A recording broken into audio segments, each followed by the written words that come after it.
Good morning, अस्सलाम वालेकुम। Rising Pakistan में आपको कहेंगे खुश आमदीद। मेरे साथ है मोहम्मद शुएब, मेरे साथ है सबीन फारूक। लेकिन सबीन, आपके पास कोई जादू है मुझे लगता है। क्या या वो कैसे मालूम हुआ एकदम के मॉनेर आ गए हैं? मॉनेर आ गए हैं? पता नहीं। कभी कभी ऐसे होता इसलिए है। कि वो जो आप टेढ़ी आंख से अक्सर देख रहे होते हैं तो स्क्रीन जो है वो मेरे इस तरफ है और मेरे सामने नहीं है। आज तो मैंने हल्का सा यूं करके देखा और मुझे शेडो पड़ा कि नहीं हम ऑन एयर आ चुके, तो मैंने गुड मॉर्निंग बोल दिया। मुझे लगा आज आपकी ये कुछ कॉफी ऑफ एयर ट्रिक्स होती हैं जो कि हम ऑन एयर ट्रिक्स होती हैं जो कि हम इस्तेमाल कर रहे होते हैं। जरूरी होता है। लेकिन मुझे लगा इस कॉफी में आज कुछ खास है कि Sabeen is very active today. थोड़ी भागते हुए आई है। आज स्ट्रॉन्ग है थोड़ी सी। आज स्ट्रॉन्ग है। अच्छा, वैसे आज आपसे सवाल, आप हमेशा सबसे पूछ रहे होते हैं कि कैसे हैं आप। मैं सुबह आती हूँ, आप मुझसे पूछ रहे होते हैं, हमारी नाजरीन से हम पूछ रहे होते हैं कि आप कैसे हैं। तो आज मैं आपसे पूछूंगी आप कैसे हैं। अल्हम्दुलिल्लाह मैं बहुत अच्छा हूँ। आप कैसा फील करते हैं? I feel good, that's I good. Feel happy. ये बहुत अच्छी बात है। आपके घर में जितने मर्द हैं, आज जरा उनसे भी ये सवाल जरूर करें कि आप कैसे हैं, आप कैसा फील कर रहे हैं, आज आपकी फीलिंग्स क्या हैं, आज आपका क्या दिल कर रहा है, क्या आपका दिल नहीं कर रहा, आपके दिल पे कोई बोझ है, वो चीज़ें आप हमसे शेयर करें। क्योंकि हम देख रहे होते हैं कि मर्दों की मेंटल हेल्थ को लेकर हमारे यहाँ पूछने का, एक्सप्रेस करने का ऐसा कोई रुझान नहीं है। That's very true actually. और बहुत सी ऐसी खबरें हमारे सामने भी आती हैं। चलिए खबरों को छोड़ दें, वो तो एक बहुत फ्रैक्शन होता है ना जो सिचुएशन होती है उसका। इन एक्चुअली वाकई आपने बड़ा दुरुस्त कहा सबीन कि हमारे घर में, हमारे आसपास, अपने साथ भी अगर मैं बात करूं, समटाइम्स ये होता है कि आपको फील हो रहा होता है कि सब कुछ ठीक नहीं है, आपकी मेंटल हेल्थ डिस्टर्ब है, कोई ना कोई ऐसी गिरा होती है, कोई ना कोई ऐसी परेशानी होती है, कोई ना कोई ऐसा स्ट्रेस होता है। Let me focus on this particular term, stress होता है। वो फाइनेंशियल भी हो सकता है, वो किसी रिलेशन का भी हो सकता है, वो समटाइम्स रिलेशंस के बैलेंस करने का भी हो सकता है, वो समटाइम्स घर मैनेज करने का भी हो सकता है, वो समटाइम्स अपनी रूटीन मैनेज करने का भी हो सकता है। It could be of anything.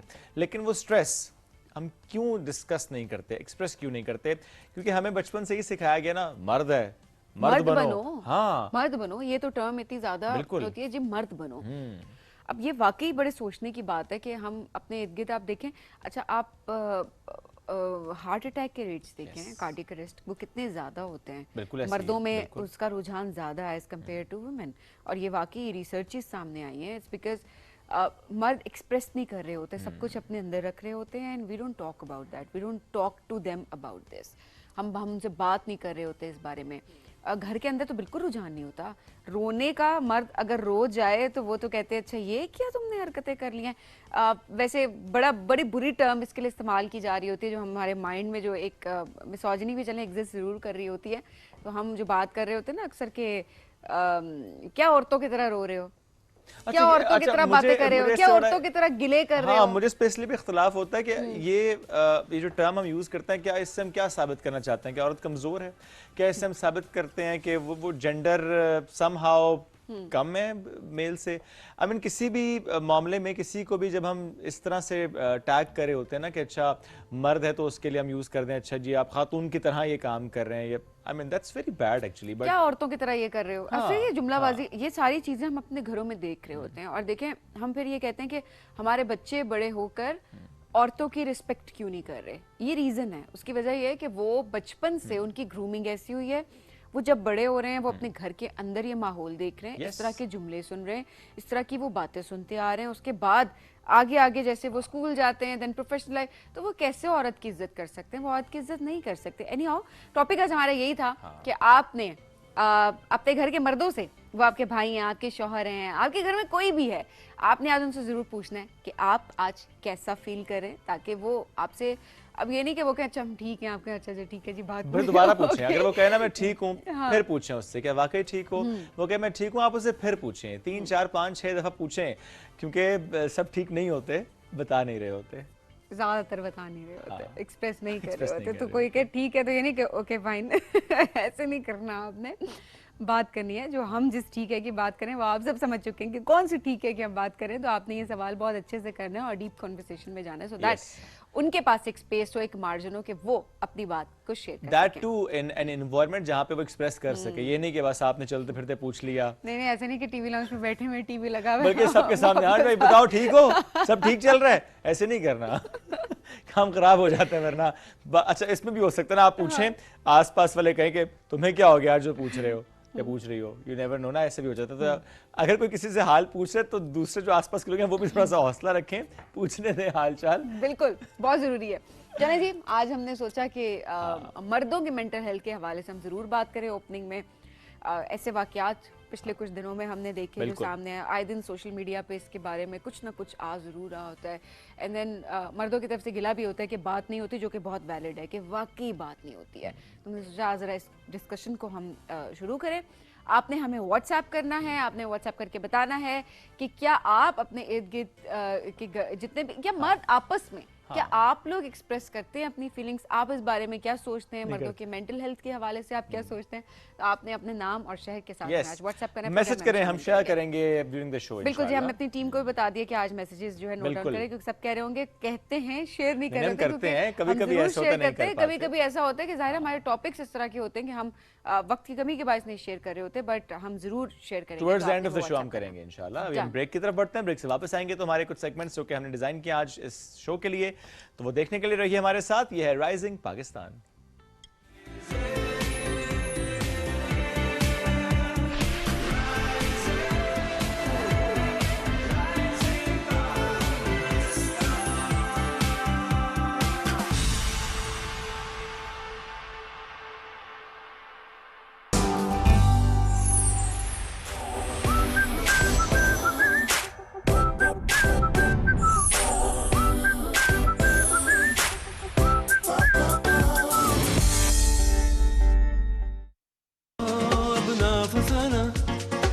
है कहानी सबको है सुनानी, अपनी जुबानी एक है अदाकार, दूजा बेकार, तीजे पे तो है बस उर्दू ही सवार, अम्मा पे तीनों को बयाने का बुखार, और इनमें भरी है लालच बेशुमार। यहाँ मिलेंगे सब रंग हमारे संग, ऐसे ना दूर जाइए,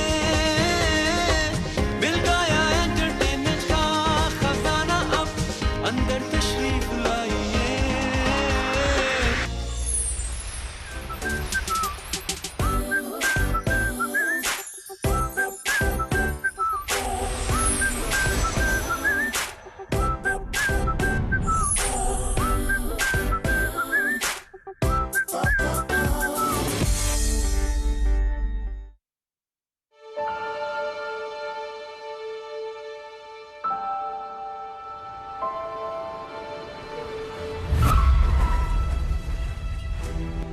अब्बू और चाचू भी तो आप ही की वजह से।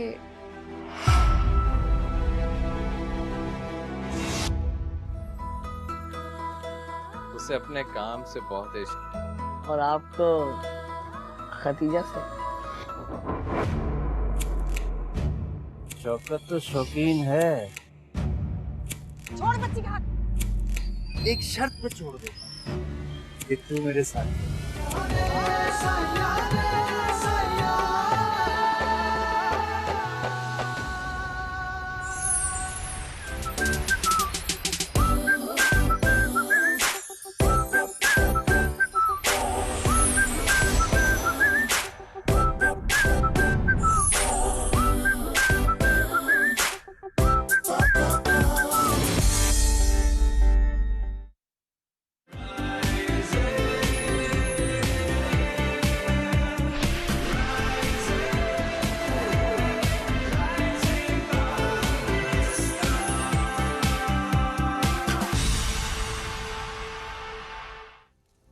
Welcome back. राइजिंग पाकिस्तान में एक बार फिर कहते हैं खुश आमदीद। आर्टिफिशियल इंटेलिजेंस, जिस पर हम बहुत बात करते भी आए हैं, वो अलग बात है कि जितनी बात हो कम है, चूँकि दौर अब आर्टिफिशियल इंटेलिजेंस का। अच्छा, हम रोज़ नई नई चीज़ें सीख भी रहे होते हैं, देख भी रहे होते हैं। कल सबीन हुआ ये कि मैंने चैट जीपीटी को हम बहुत ज़्यादा यूज़ भी कर रहे होते हैं, डिपेंडेंट हो गए हम तो चैट जीपीटी। अच्छा नहीं, मैं तो एंजॉय करता हूँ, मैं I enjoy using chat GPT. तो कल हुआ ये कि मैंने ऐसे अपने हाथ की ना यूँ पिक्चर ली और मैंने उस पर अपलोड की, और मैंने पामिस्ट्री, और उसके बाद ना मैंने एस्ट्रोलॉजी, और उसके बाद मैंने न्यूमरोलॉजी, मैंने बहुत अपनी डेट ऑफ बर्थ डिटेल्स डालकर मैंने कहा तो चेक करते हैं कि चैट जीपीटी इस मामले में किस तरफ को लेकर जाता है। तो अच्छा, उसने बड़ी डिटेल के साथ चीज़ें बताना शुरू की ना। कुछ चीज़ों में मुझे लगा अच्छा बहुत जेनेरिक सा हो रहा है, फिर मैंने सोचा कि डेटा सेट तो चैट जीपीटी के पास होता है, बिकॉज आप इतने अरसे से यूज़ कर रहे होते हैं, उसको मालूम होता है अच्छा आप कौन है, क्या करते हैं, मेरे सवाल या मेरे टॉपिक्स या चीज़ें। फिर मैंने क्या कि मैंने कहा अच्छा वाइफ के साथ भी करता हूँ, मैंने उसकी भी हाथ की पिक्चर ली, मैंने उसके लिए भी यूज़ किया, मैंने एक दोस्त के लिए भी किया, सही है। सो काफ़ी चीज़ें ना डिफरेंट आ रही थी, तो मैंने इन्जॉय किया। मैं प्रमोट नहीं करा कि आप करें, मतलब अपनी उसकी बात है कि आप करना चाहते हैं तो कर लें, मैं तो सिर्फ अपना शेयर कर रहा हूँ कि लिटरली मुझे पता नहीं था, मैं तो ट्राई करना चाहूंगी। Please continue. अभी ना ट्राई करो ना, फौरन ट्राई मत करो, क्योंकि इसमें बड़ा डिटेल के साथ अच्छा, मुझे ये पता नहीं था कि मतलब इस पे देखिए हम डेली इस पे बात भी कर रहे होते हैं, सब कुछ है, बट हमने शायद चैट जीपीटी को सिर्फ इसलिए देखना शुरू कर दिया कि अच्छा ये फलाना पैराग्राफ लिख दो, वो पोस्ट लिख दो, हैशटैग लिख दो, इसके अलावा हमें उस तरह का यूजेज इसका नहीं पता। ऑलराइट, तो Sabeen is going to do that. चलिए मैं ब्रेक में पूछूंगा सबीन के लिए क्या निकला, बट मौजू ये नहीं, आज हमारा मौजू थोड़ा सा इस तरह से हटके, इतना हटके भी नहीं है, खैर ब्लॉकचेन टेक्नोलॉजी जिस पे हम कभी-कभी बात करते हैं और थोड़ा सा टेक्निकल टॉपिक हो जाता है हमारे लिए कि what is blockchain technology, Pakistan में इसकी क्या एक्सेप्टेंस है, क्या अडॉप्शन है, कैसे हम यूटिलाइज कर रहे हैं, कैसे ये चीज़ों को सिक्योर करती है, आज हम इस पर भी बात करेंगे। और चूंकि रिसेंटली हमने देखा भी है कि थोड़ा सा क्रिप्टो करेंसी को लेके पॉलिसी शिफ्ट भी आया है और एक्सेप्टेंस की तरफ भी हम लोग जा रहे हैं, बट क्या फ्यूचर है पाकिस्तान का इन ब्लॉकचेन या इन क्रिप्टो करेंसी, थोड़ा सा इस पर भी बात करेंगे। हमें ज्वाइन किया एक ऐसे मेहमान ने जिनका अपना तजुर्बा भी है माशाल्लाह इसमें, कई सालों का। 2007 में फ्रीलांसर के तौर पर उन्होंने करियर का आगाज़ किया था, अमेरिका और पाकिस्तान में मुख्तलिफ कामयाब बिजनेस वो लॉन्च कर चुके हैं, एडवोकेट भी करते हैं AI एंड ब्लॉकचेन को। उमर हदीद इनका नाम है, उनको करते हैं वेलकम। अस्सलाम वालेकुम जी, गुड मॉर्निंग। अस्सलाम वालेकुम जी, कैसे हैं आप? आई एम गुड जी। पहले मौजू से, शुक्रिया, हाँ पहले मौजू से हट के, हाँ मैंने कहा भाई मर्द की थोड़ा सा ना मैं अब कर लूं तो ये बड़ी अच्छी बात हो जाएगी, वरना लोग कहेंगे अच्छा खवातीन ये बैठती है और बैठ के ना खवातीन के बारे में सिर्फ बात करना शुरू कर देता। आज मैंने मैं एक मिनट रुकिएगा, मैं एक सवाल करना चाह रहा था इनसे कि I know you want to ask but I want to ask as well. तो वो सवाल उमर साहब ये है कि अभी तो हम इस पर आएंगे मौजू पे, आज आपने इंटरव्यू हमारा सुना होगा, हम नॉर्मली मर्दों की मेंटल हेल्थ पे बात नहीं कर रहे होते, मैं इसलिए सवाल करूंगा आपसे, आप ठीक हैं? अल्हम्दुलिल्लाह, थैंक यू फॉर आस्किंग जी, बिल्कुल यही सवाल मैं करना चाह रही थी। आई नो, लेकिन आपका उस वक्त माइक नहीं आ रहा था। अच्छा ओके। आप लोग कैसे हैं, मुझे आप लोग ये बताएं। आप लोग अल्हम्दुलिल्लाह बिल्कुल ठीक ठाक। अच्छा उमर, आपको क्या लगता है, सबसे पहले तो हम आते हैं अपने टॉपिक की तरफ भी, बट स्टिल क्योंकि आज हम थ्रू आउट इस टॉपिक को लेकर चलेंगे भी कि मर्दों की मेंटल हेल्थ, उसके ऊपर बात नहीं की जा रही होती। आपके क्या ख्याल आते हैं इस हवाले से?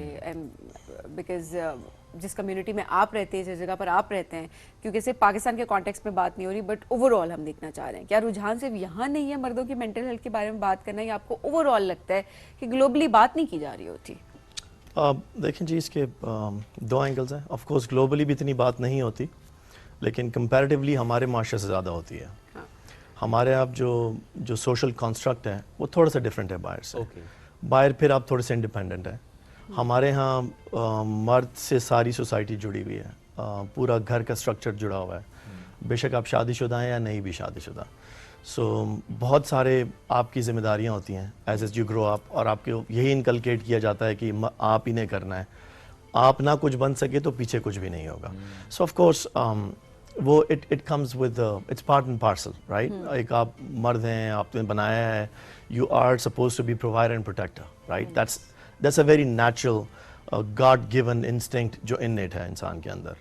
अब उसको माशरे ने किस एंगल से लिया है, ऑफ कोर्स जब वो एक एंगल है तो वो कुछ शॉर्टकमिंग्स और चीज़ों के साथ आता है, उसके कुछ प्रोज एंड कॉन्स हैं। जिम्मेदारी है तो किस लेवल की जिम्मेदारी है, और जिम्मेदारी के साथ साथ जब वो बर्डन बढ़ता है विद टाइम, तो उसके लिए आपको क्या क्या इकदाम करने चाहिए। आप लोगों ने बड़ी सही बात की थी कि देखिए हमें कम से कम एक दूसरे से पूछना चाहिए। हमारा मसला ये है कि हमने इस चीज़ को टैबू बना दिया हुआ है कि एक मर्द अपने इमोशंस शो करे, वो किसी भी किस्म के इमोशंस हो, राइट, चाहे फेयर है या एंगर है या वीकनेस है, स्पेशली फेयर और जो वीकनेस दिखाना, ये बड़े मर्द की मैस्कुलिनिटी के इसको टैबू बना दिया ना कि he is not masculine enough. ये अगेंस्ट है, ये बड़ी फेमिनिन क्वालिटी है। it's neither feminine, yes it's feminine, but again we are made up of masculine and feminine hormones in our body. ये physiological concept है। तो मर्द हर वक्त स्ट्रांग नहीं रह सकता, और औरत हमेशा वीक नहीं हो सकती। सो हमें उन टैबूज को तोड़ना है। प्रिंसिपल यही है, कम्युनिकेशन। कोई भी रिलेशनशिप है, चाहे वो आपका बिजनेस का है, आपका अपना पर्सनल है, माँ बाप बच्चों का है, बहन भाइयों का है, आपके कोलीग्स का है, आपके फ्रेंड्स का है। एक चीज़ फंडामेंटल हमेशा वहीं पे रहती है, विच इज़ कम्युनिकेशन। तो हमें अपने मर्दों के साथ कम्युनिकेट करना चाहिए, उनको भी उतनी ही स्पेस देनी चाहिए और समझने की कोशिश करनी चाहिए जितना हम ख़वातीन को समझने की कोशिश करते हैं। ऑफ कोर्स ख़वातीन के ऊपर तरजीह ज़्यादा है, फोकियत ज़्यादा है, of course they have their own strengths and weaknesses, लेकिन फिर हमें मर्दों को भी इस तरीके से सपोर्ट करके at least start from the communication, there are other steps, लेकिन कम्युनिकेट करें। पहला स्टेप तो कम्युनिकेशन है ना, ऑफ कोर्स कम्युनिकेशन होगी, आप पूछेंगे, इशू सामने आएगा, then you will going to address that. Absolutely, that's very true. चलें जी, अब आज हमने कोशिश ये करने की जितने हमारे मेल पार्टिसिपेंट आएंगे हम ये सवाल उनसे लाजमी करेंगे और आपने भी करना है, ये बहुत ज़रूरी है। Coming to the topic now, blockchain, बहुत से लोगों को नहीं पता अभी भी ब्लॉकचेन क्या होती है। I think let's start with the basic question कि क्या है ब्लॉकचेन, थोड़ा सा अगर आसान अल्फाज में हमारे नाज़रीन को समझाएं तो। ठीक, कोशिश कर सकता हूँ। ऑलराइट, देखिए, जब टेक्नोलॉजी बढ़ रही थी, थोड़ा सा पीछे से कॉन्सेप्ट लेके चलते हैं ताकि लोगों को समझ आए कि क्या चीज़ है। जब दुनिया में आईटी आया, फ्रॉम मोनोलॉग, जहाँ पे हम ज़ीरोज़ और वंस का कॉन्सेप्ट नहीं था, दुनिया डिजिटल पे शिफ्ट हुई, जहाँ हम वो नंबर भी डायल करते थे तो वो याद है फ़ोन घुमा घुमा के हमारे पास फ़ोन सेट में रखा तो वो फिर दुनिया उसके डिजिटल पे वंस एंड ज़ीरोज़ पर आ गई, राइट। कम्युनिकेशन का जो इंफॉर्मेशन ट्रांसमिट होती थी वो ज़ीरोज़ एंड वंस होती थी। ठीक, अब वो करते, that was like you know the birth of current ecosystem. अब उसमें क्या हुआ कि दुनिया कंप्यूटर्स की तरफ चली गई। कंप्यूटर पे जब आए तो वो इकोसिस्टम पहला बना .com का, जिसके अंदर इट वाज वेब 1, वो पहला वर्जन था वेब का, जिसमें क्या होता था कि आप कम्युनिकेशन इंफॉर्मेशन आप ऑनलाइन डाल सकते थे और उसके साथ आप कुछ और नहीं कर सकते थे। आपके पास कुछ इन्फॉर्मेशन है, आपने नेट के ऊपर डाल दी, आपके पास इन्फॉर्मेशन है, आपने डाल दी, मैंने डाल दी, हम इंटरेक्ट नहीं कर सकते थे, राइट। उसके ऊपर ना कोई सवाल, ना जवाब, ना उसको एडिट कर सकते थे, ना चेंज कर सकते थे, ना कुछ और उसके साथ प्ले अराउंड कर सकते थे। That was the first version of web. वो एम्ब्रियोनिक इन्फेंसी स्टेज में थी अपनी वेब। उसके बाद वेब 2 आया, जिसमें आप अब इंटरेक्ट कर रहे हैं। आपने इन्फॉर्मेशन पीस डाला, मैं उसके ऊपर नीचे रिप्लाई भेज रहा हूँ, मैं आपसे कम्युनिकेशन थ्रेड स्टार्ट कर दिया है। आपने कोई चीज़ डाली है, मैं उसके ऊपर कमेंट कर रहा हूँ, that's web 2। It has now become interactive. तो ये वेब का सेकेंड वर्जन था। उसी के अंदर फिर हम सब डिवीज़न में आ गए, जिसमें अब जैसे फेसबुक और सोशल मीडिया अकाउंट्स आ गए, जिसमें अब आप यू पुटिंग अप वीडियोस, आप इंफॉर्मेशन डाल रहे हैं, अपने बारे में डाल रहे हैं, बिजनेस के बारे में डाल रहे हैं, और वो सब इंटरैक्टिव है। ठीक, करते करते उसके अंदर अब हमने ट्रांजैक्शन शुरू कर दिया, ई कॉमर्स आ गया, कॉमर्स स्टार्ट हो गया। उसके अंदर आपने कोई चीज़ बेचनी है, आपने वेब के ऊपर डाली, मैंने ख़रीद ली। अब ये तमाम वेब 2 के अंदर हो रहा है। अब वेब 3 क्या चीज़ है जो लेटेस्ट है, which is also part of blockchain. अब ये उसी की नई स्टेज है, लेटेस्ट स्टेज है, which is kind of like you know the most advance stage. अब जितना भी इंफॉर्मेशन हम पहले डाल रहे थे, उसके अंदर अब मसला ये होता था कि जैसे for example, let me give you an example, जैसे विकीपीडिया है, हम सब की ज़्यादातर इंफॉर्मेशन की जो बेस है वो विकीपीडिया, राइट। हम समझते हैं बहुत ऑथेंटिक है और लायबल रिसोर्स है। इट इज नॉट, क्योंकि you can go and make changes and edit it, कोई भी जाके उसमें एडिट कर सकता है। So first thing, transparency, right, issue. कोई भी इंफॉर्मेशन आपने डाली वो सिक्योर नहीं है, because it's on open web. Yes, ठीक है। और उसके बाद आप ये डिफ्रेंशिएट नहीं कर सकते कि ये रियल बंदे ने डाली है कि किसी फेक बंदे ने डाली है, और अगर डाली है तो किसी ने एडिट की है कि नहीं की। You can not look it up front end के ऊपर।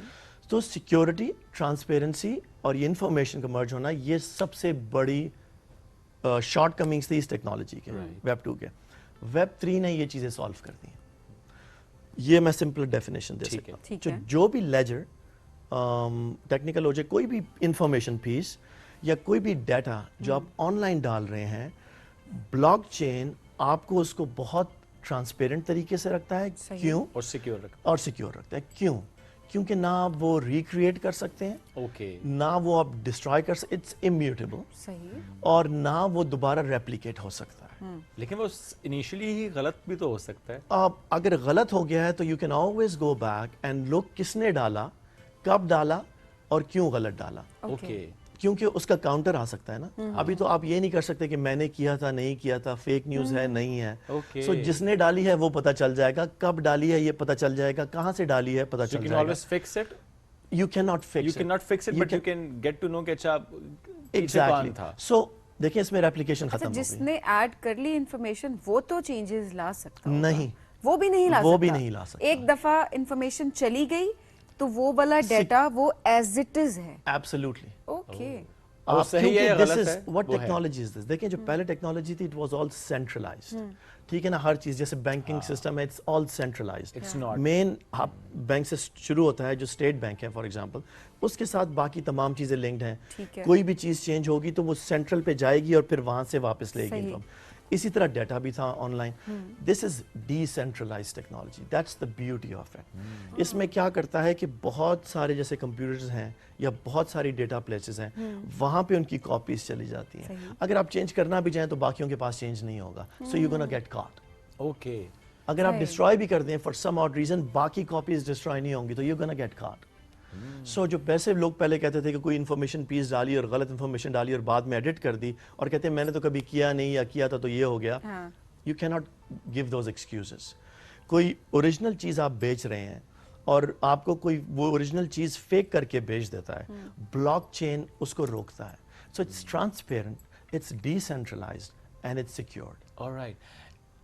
इसमें कैरियर अपॉर्चुनिटीज कितनी ज्यादा हैं? देखिए आगे इकोसिस्टम ही ब्लॉकचेन का है. Decentralized blockchain and AI.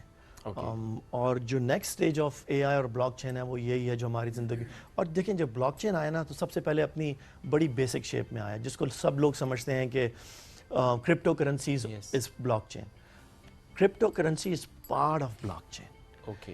आप इसके ऊपर अपना घर भी ब्लॉकचेन पे डाल सकते हैं, आप अपना आर्ट पीसेस भी डाल It's the सकते application हैं. of blockchain, we can say that. Yes, it's one of the applications of blockchain. Okay. लेकिन दुनिया में सबसे आसान जब भी टेक्नोलॉजी मर्ज होती है, जैसे मैंने आपको वेब का बताया, अपने बड़े बेसिक लेवल पे से होती है. सो सबसे आसान एडाप्टेबिलिटी ऑफ ब्लॉकचेन वाज कि हम ट्रांजैक्शनल उसके ऊपर आ जाएं. तो हमने क्रिप्टो करेंसी के ऊपर आ गए क्योंकि this all information is cryptographic, right. Blockchain कब इजाद में आया? जब सतोशी ने 2007 में क्रिप्टिक मैसेज लिखा, राइट. बारवाग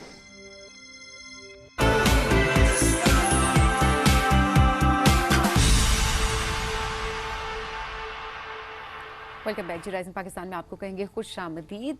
अब ज़रा बात करते हैं पाकिस्तान में जो लोगों की सेहत है उसके हवाले से. हम देख रहे होते हैं शुएब ब्लड प्रेशर की बीमारी बहुत ज़्यादा बढ़ती है, हमें दिखाई दे रही है और बहुत यंग एज में ये सारी बीमारी. पहले तो हम कहते थे ना अच्छा 50 क्रॉस कर लिया, 60 क्रॉस कर लिया, जो हमने माइंड में जो हम अपने इर्द गिर्द देख रहे होते तो 60+ ज़्यादातर बीमारी हम देख रहे होते थे. अब तो हमारे टीनेजर्स को हमने देखा ब्लड प्रेशर का इशू है. उसके अलावा हमारे यंगस्टर्स को हम देख रहे होते हैं हार्ट के इश्यूज हो रहे हैं.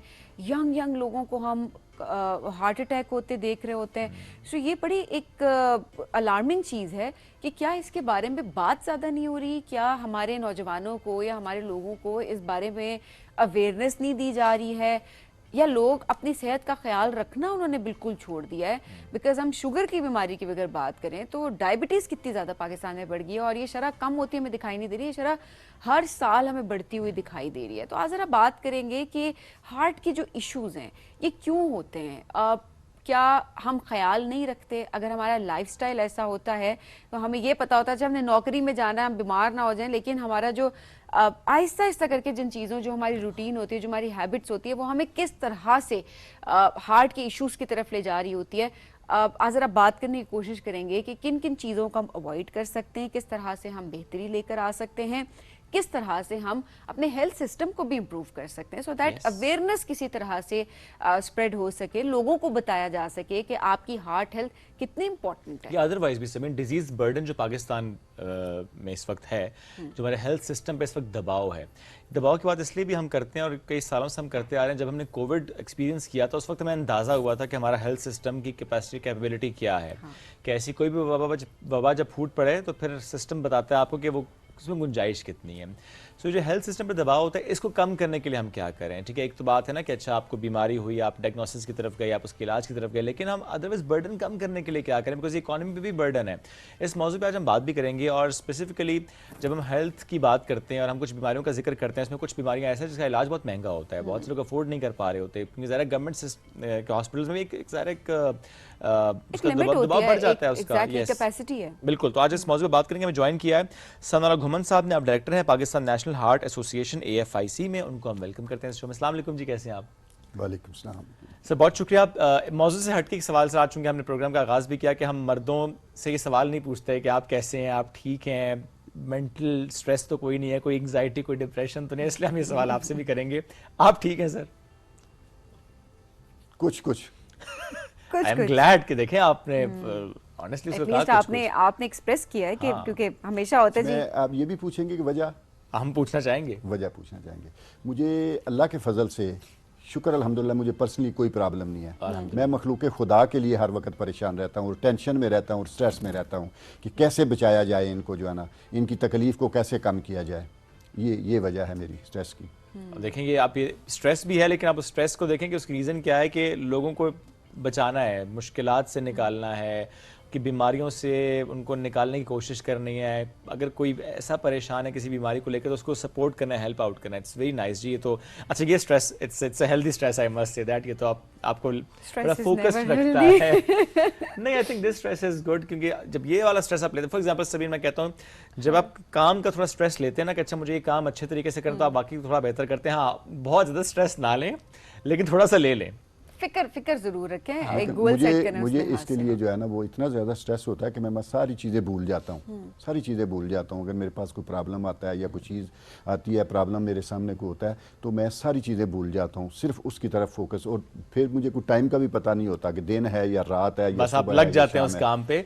और देखें जब आप इतना सेल्फलेस होकर काम कर रहे होते हैं, फिर रिकग्निशन भी मिलती है, प्राइड ऑफ परफॉर्मेंस भी आपको देखें इसी बुनियाद में। 15 साल से आप एज ए डायरेक्टर काम कर रहे हैं इस इदारे के साथ। थोड़ा सा बताएं sir, Pakistan national heart association क्या काम करता है? ये बहुत शुक्रिया आपका। पहले तो मैं आपका शुक्रिया अदा करना चाहूँगा कि आपने मुझे जो टाइम दिया, और मैं वो बातें जो लोगों से करना चाहता हूँ या करता हूँ वो ज़्यादा लोगों तक पहुँचाने में आपने मेरी मदद की, कि ताकि मैं जो है ना वो बात ज़्यादा लोगों तक पहुँचा सकूँ। तो जितना भी शुक्रिया अदा करूँ आपका काम है।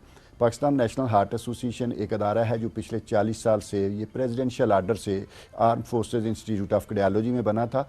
वजह क्या थी कि कुछ दर्द दिल रखने वाले लोगों ने देखा था कि आने वाला वक्त बहुत मुश्किल है, दिल की बीमारियां एक जो है ना वो इनका सैलाब आने वाला है, जो है ना वो, तो इससे रिलेटेड बीमारियां भी जो है वो इसी तरह बढ़ती जाएंगी। तो इसके लिए कोई हमने रास्ते में बंद बांधना है। तो उस वक्त के प्रेसिडेंट को ये सजेशन दी गई कि जिस तरह अमेरिका में अमेरिकन हार्ट एसोसिएशन या इंग्लैंड में ब्रिटिश हार्ट फाउंडेशन है, इस तरह का एक अदारा होना चाहिए जो लोगों को एजुकेट करे, लोगों को बताए कि इन बीमारियों को कैसे रोका जाए। आपने बड़ी अच्छी बात की जो है ना कि कोई मुल्क भी कंप्लीटली अपने लोगों को हेल्थ केयर जो है ना वो नहीं दे सकता। जितने मर्जी हॉस्पिटल बना लें, इससे ज़्यादा डबल हॉस्पिटल बना लें, आप हॉस्पिटल की हालत देखते हैं, लेकिन ये नहीं कर सकता। तो हमने क्या करना है, लोगों को एजुकेट करना है, लोगों को बताना है। हमने जो है ना वो प्राइमरी मेजर्स लेने हैं, हमने अवेयरनेस के जरिए इसको बचाना है। और आज जो मैं बात आपसे करने लगा हूँ, ये पाकिस्तान का नहीं दुनिया का प्रॉब्लम है, दुनिया का प्रॉब्लम। आप एटम बम से डरते हैं, ये दुनिया का एटम बम है जो मैं आज आपको प्रॉब्लम बताने लगा हूँ। नॉन कम्युनिकेबल डिजीजेज, जो लाइफस्टाइल की आपने बात की, लाइफस्टाइल की बीमारियां हैं। ये कोई वायरस की बीमारी नहीं है, कोविड की तरह की या कुछ जनोस्ट्रा की, ये लाइफस्टाइल की बीमारी है जो हम खुद खरीदते हैं, ये वो बीमारी है। और इस बीमारी की वजह से नॉन कम्युनिकेबल डिजीजेज, जिसमें दिल की बीमारी है, जिसमें ब्लड प्रेशर है, जिसमें शुगर है, जिसमें कैंसर है,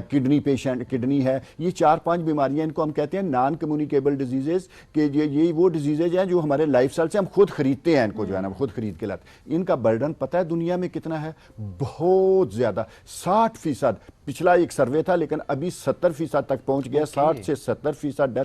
आप जो है ना ये जंगें जो है ये सारी जमा कर लें, शुरू से सारी जंगें जमा कर लें, एक्सीडेंट जब बाकी जितनी सारी चीज़ें हैं वो जमा कर लें, तो वो पता है 40% बनती हैं सारी चीज़ें, और 60% डेथ सिर्फ आपकी नॉन कम्युनिकेबल डिजीजेज की वजह से हो रही है, जिसमें हर 1 मिनट में पाकिस्तान में हार्ट अटैक हो रहा है, हर 1 मिनट में हार्ट अटैक हो रहा है। जो है वो शुगर का जो है मरीज है, शुगर में हम दुनिया में पहले नंबर पे आ गए हैं, ज़ियाबतीस में दुनिया में पहले नंबर पे आ गए। यही हालत हमारी जो है ना वो ब्लड प्रेशर की है कि हम जो है ना वो पीक पे हैं। यही हमारी जो है ना वो ये किडनी की बीमारियां देख लें या कैंसर देख लें, ये बिल्कुल जो है ना हम पीक पे पहुंचे हुए हैं। वजह क्या है? वजह इसकी कि हम जो है ना हमारा लाइफस्टाइल जो है ना, मेनली लाइफस्टाइल। ये मैंने आपको एक बर्डन बताया कि डिजीज़ बर्डन की तरह, मैं आपको अभी दूसरी साइड पर एक और बर्डन बताता हूँ कि आपकी गुर्बत में कितना कंट्रीब्यूट करती है। आपकी इकोनॉमी को कितना बड़ा नुकसान है ये वाला। सिर्फ एक बीमारी की बताता हूं, दिल की बीमारी बहुत महंगा इलाज है, आज 10 से 12 लाख का ऑपरेशन होता है इसका। किडनी की तरफ चले जाएं,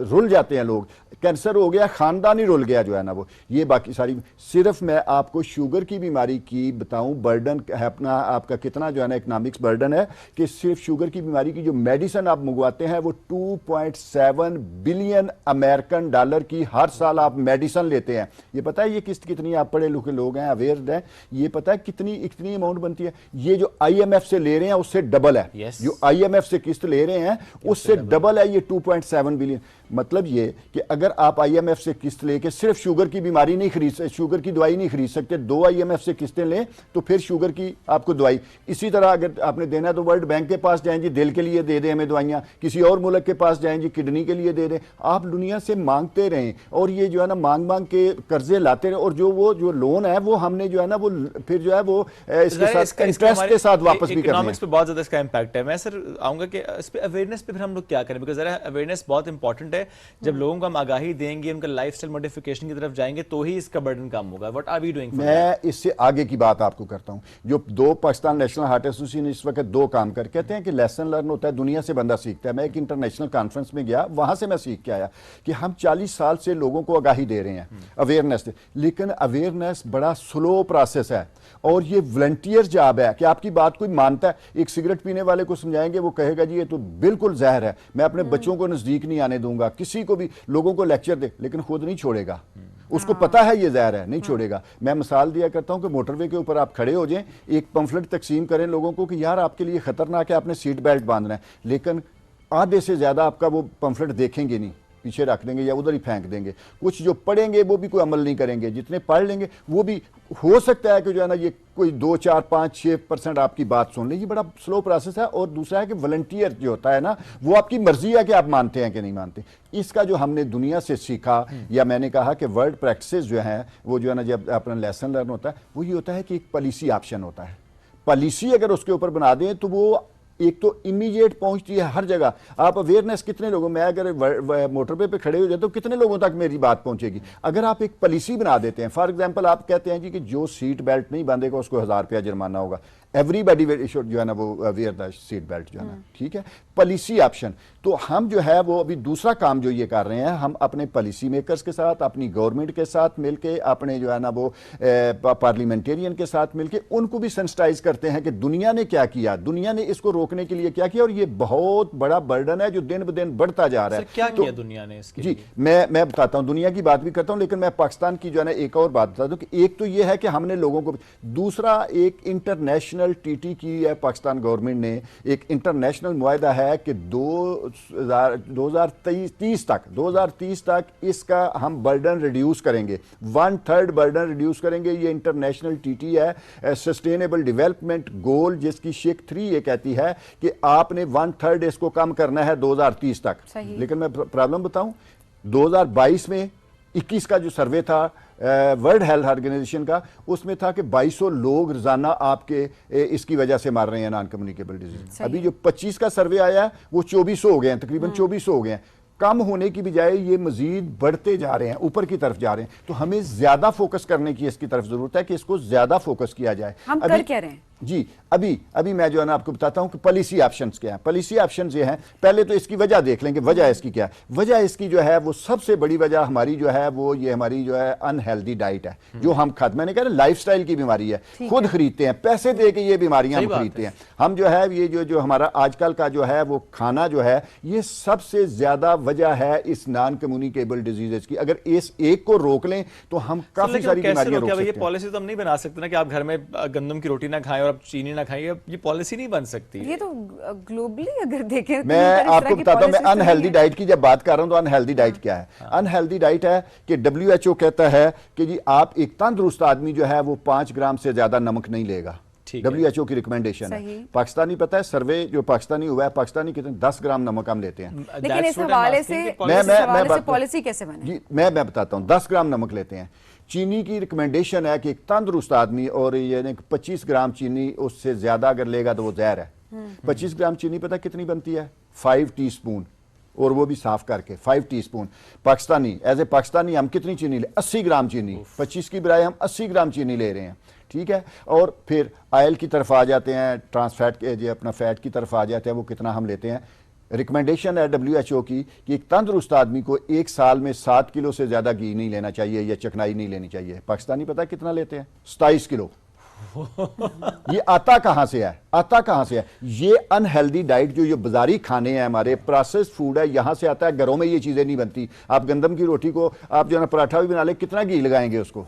आप सालन बनाएंगे घर में, कितना घी? जब आप ये प्रोसेस्ड फूड लाते हैं तो इनमें ये नमक भी ज्यादा होता है, उसका उन्होंने टेस्ट इनहांस करना होता है। So, एक बुनियादी बात आपने जो की है वो है कि प्रोसेस्ड फूड निकाल दें डाइट से। जी, प्रोसेस्ड फूड निकाल। क्या पॉलिसी से निकलेगा? जी, पॉलिसी से निकलेगा। लेकिन ये तो कहीं दुनिया में ऐसी पॉलिसी जी है, तो दुनिया में पॉलिसी है। मैं अभी एक जो है ना वो हमारे इंटरनेशनल कॉन्फ्रेंस पे अमेरिका गया हुआ था, न्यूयॉर्क में, तो ट्रंप साहब ने जो है ना वो हुकूमत सामने पहला जो ऑर्डर किया था अपने सेक्रेटरी हेल्थ को, उन्होंने कहा कि जो है वो हेल्दी डाइट को हमने प्रमोट करना है। सही, हमने हेल्दी दुनिया आ रही है, लेकिन दुनिया खुद जो है ना वो साइड पे जा रही है, लेकिन हमारी तरफ गंद जो है वो सारा हमारी तरफ भेज रही है, और हम आराम से। और ये मैं जो है ना ये भी बताता चलूं कि यही चीजें जब हम एक्सपोर्ट करते हैं, दूसरे ममालिक में भेजते हैं चीजें बना के, तो हम उनके स्टैंडर्ड के मुताबिक भेजते हैं। उसमें नमक की मिकदार भी स्टैंडर्ड के मुताबिक होती है, ट्रांस फैट भी स्टैंडर्ड के मुताबिक होती है, जो है वो चीनी भी स्टैंडर्ड के मुताबिक। जब पाकिस्तानियों को देखा जाता है तो पाकिस्तानियों को गधों की तरह इस्तेमाल किया जाता है। चीनी भी खुली जाए, let's not use this terms, actually थोड़ा सा वो हो जाएगा।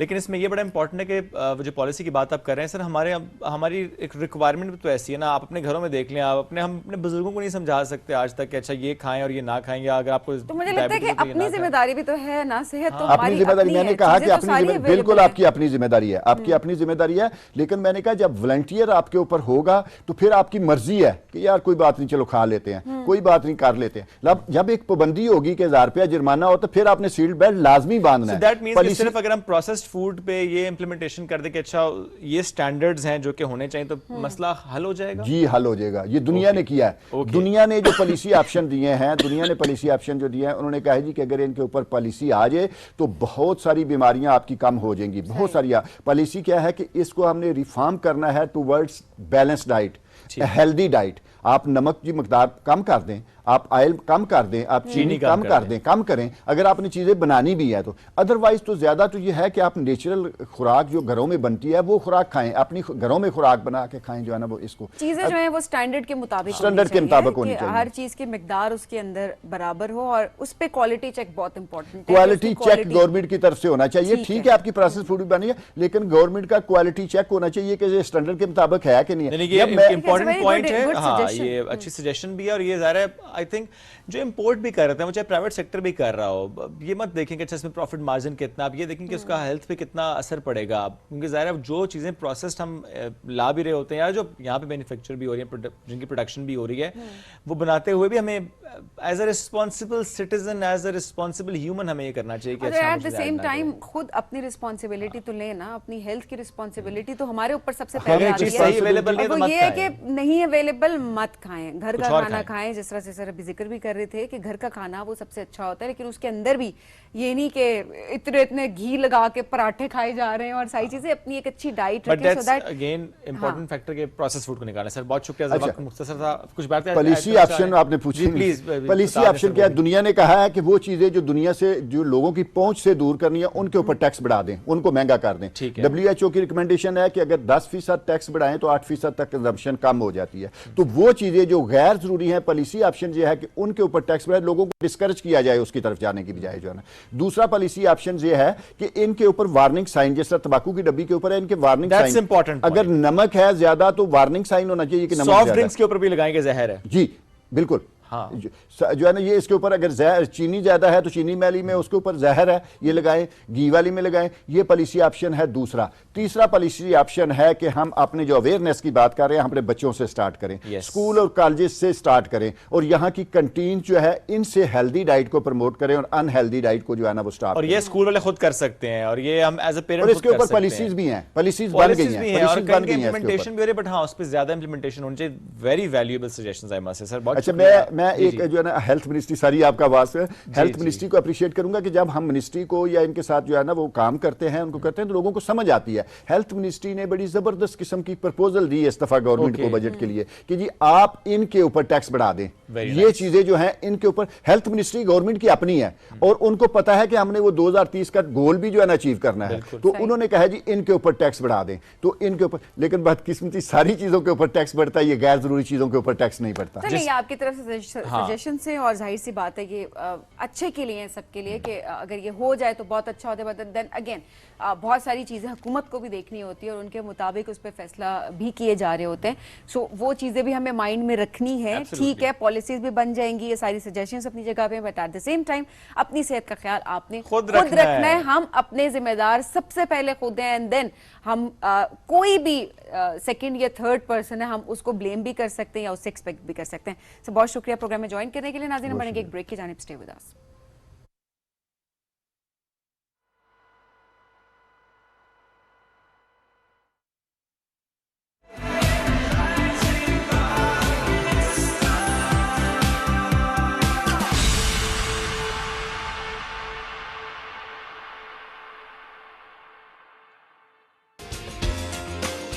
Get your रोज का डोज, जो दे आपको एनर्जी, वाइटैलिटी और bone strength. Give your best हर रोज। सेंसिटिविटी की वजह से लोग अपनी आदतें बदल देते हैं, लेकिन ये इस बात का हल नहीं है। Use the right product, new and improve Sensodyne rapid action. 60 seconds में सेंसिटिविटी से आराम देता है। मैं रेकमेंड करती हूँ Sensodyne rapid action because it works. Sensodyne rapid action अब 50 रुपए की बचत के साथ। गेट योर रोज का डोज, जो दे आपको एनर्जी, वाइटैलिटी और bone strength. Give your best हर रोज। New and improve Sensodyne rapid action 60 seconds में सेंसिटिविटी से आराम देता है। मैं रेकमेंड करती हूँ Sensodyne rapid action because it works. Sensodyne rapid action अब 50 रुपए की बचत के साथ। हे, तुम हर रोज एनर्जाइज रहती हो। Good job. इतना ही आसान होता है अपना रोज का dose that has vitamin C, B6, D3 और जरूरी कैल्शियम। Get your रोज का डोज। Give your best हर रोज। मेरे एक टैप पे चलती है अब दुनिया सारी। New and improve Sensodyne rapid action 60 seconds में सेंसिटिविटी से आराम देता है। मैं रेकमेंड करती हूँ Sensodyne rapid action because it works. Sensodyne rapid action अब 50 रुपए की बचत के साथ। जिंदगी के लम्हात अच्छी यादों में ढल जाएं, तो इससे बेहतर और क्या बात होगी। हम आपकी यादों में खुशियां शामिल करते हैं हर वीकेंड पर अपने शो वीकेंड एट होम में।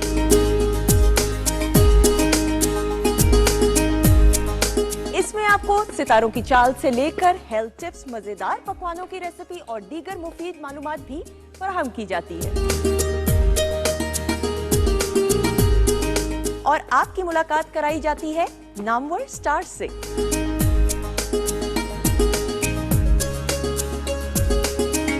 अपने लम्हों को खूबसूरत बनाने के लिए देखते रहिए वीकेंड एट होम हर हफ्ता और इतवार से पीटीवी नेटवर्क पर।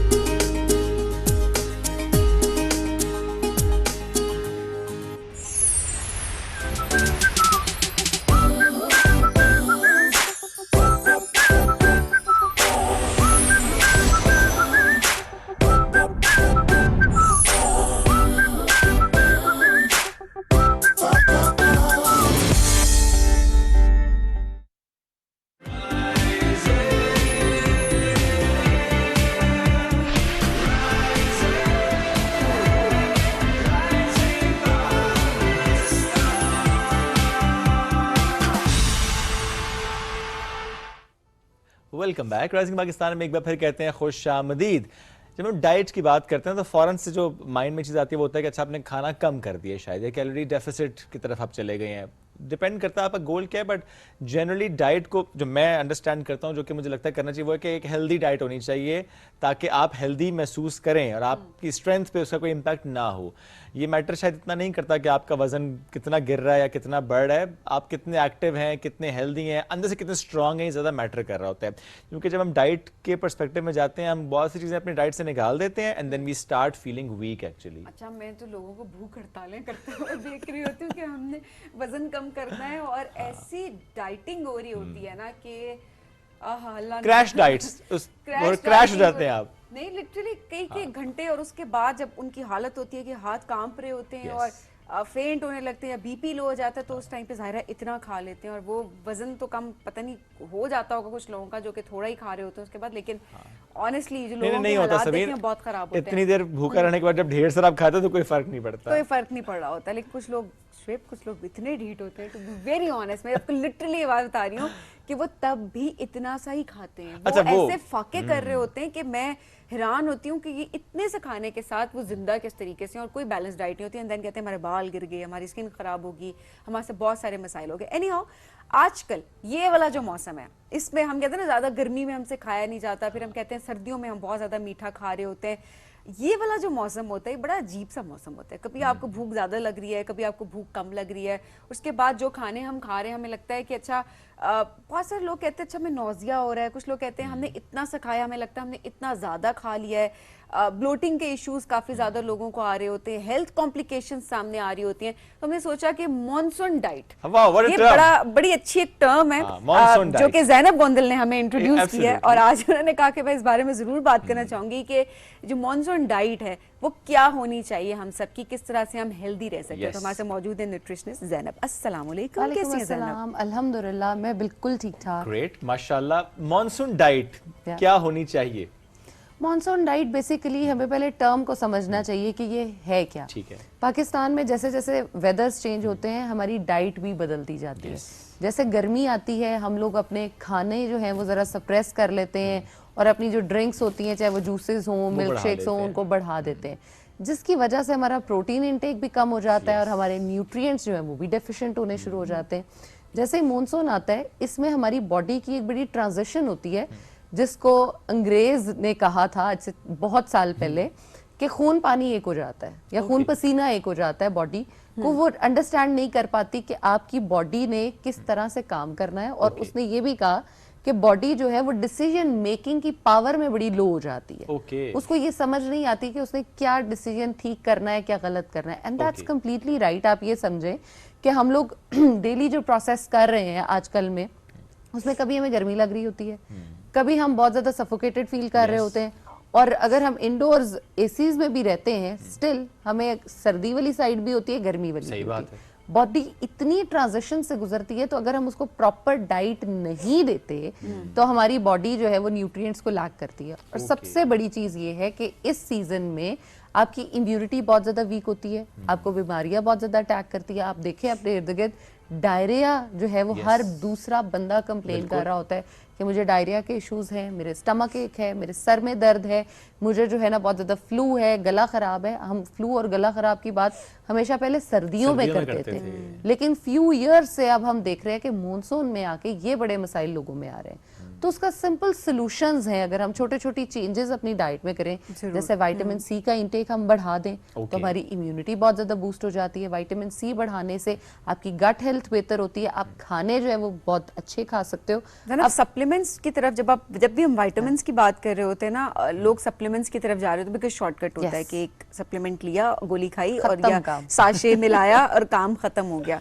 सो वो भी बड़ा बहुत ज्यादा लोगों को लेते हुए हम देख रहे हैं कि आजकल लोगों का दिल करता है कि अगर हमने बर्गर खाना है उसकी भी कोई गोली हो वो हम खा लें, तो वाह क्या बर्गर खा लिया, मजा आना ना पड़े। पास्ता खाया, गोली खा ली, वाह क्या पास्ता था। विटामिन्स के साथ हम यही कर रहे हैं ना। हमारे पास विटामिन सी की एक वाइड रेंज मौजूद है, और पाकिस्तान में हम इतने लकी हैं कि वो सब फ्रेश मिलते हैं। जैसे कैप्सिकम की अब बात करें, ग्रीन शिमला मिर्च है, रेड शिमला मिर्च है, जो बेल पेपर्स हमारे पास अवेलेबल हैं वो सारे, ग्रीन चिली जिसमें हम बात करते हैं उसमें विटामिन सी अवेलेबल है, और वो तो हमारा जो सब्जी वाला है ना वो हमें साथ फ्री में दे रहा होता है, कभी। आप उसको इस्तेमाल कर सकते हो। उसके अलावा लीमू बहुत अच्छी ऑप्शन है, आप शिकंजी भी घर में बनाकर इस्तेमाल कर सकते हो। नमक, चीनी ऑफ कोर्स आपकी प्रायोरिटीज और आपकी क्या बॉडी की नीड है उस पर डिपेंड करता है, लेकिन हम भागते हैं जी, डायरिया है, हम मार्केट से प्रोडक्ट्स लेने के लिए जाते हैं कि जी स्पेशली अगर हम ओआरएस की बात कर लेते हैं, आप ओआरएस घर पे बना सकते हो। पेडिट्रॉल्स जो हैं वो आपको कोई किसी कंपनी की लेने की जरूरत नहीं है।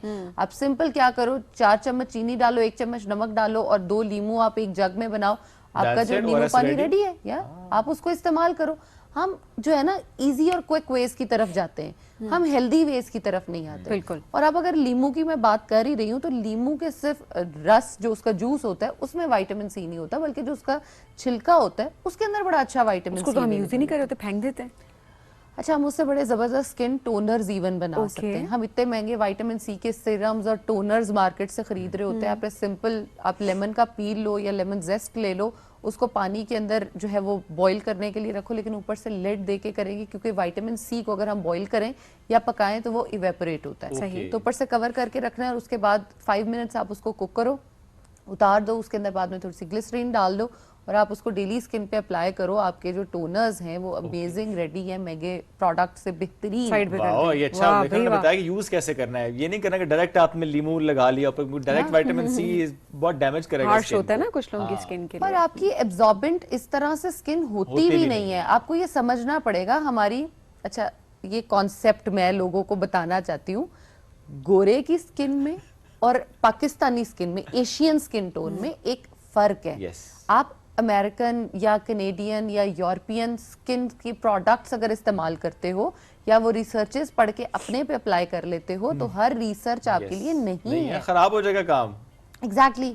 क्या इतनी गर्मी या मॉनसून आपका आता है वहां पे? नहीं आता। मॉनसून का जो सीजन है वो एशिया में स्पेसिफिकली है। तो ऑब्वियसली हमारे कंसर्न्स डिफरेंट हैं और फिर जाहिर है उनके ट्रीटमेंट्स के सोल्यूशन भी डिफरेंट है। अच्छा, मॉनसून डाइट, विटामिन सी आपने कहा कि उसका इंटेक ज्यादा कर दें, इसके अलावा क्या क्या मॉडिफिकेशंस होनी चाहिए? इसके अलावा सबसे बड़ी मॉडिफिकेशन तो यही है कि गर्मी में फ्राइड आइटम्स को कोशिश करें कम खाएं। फ्राइड फूड जितना आप ज्यादा खाते हो उतनी ज्यादा प्यास लगती है, आप पानी और ज्यादा पीते चले जाते हो, जिसकी वजह से डायरिया के चांसेस और बढ़ जाते हैं।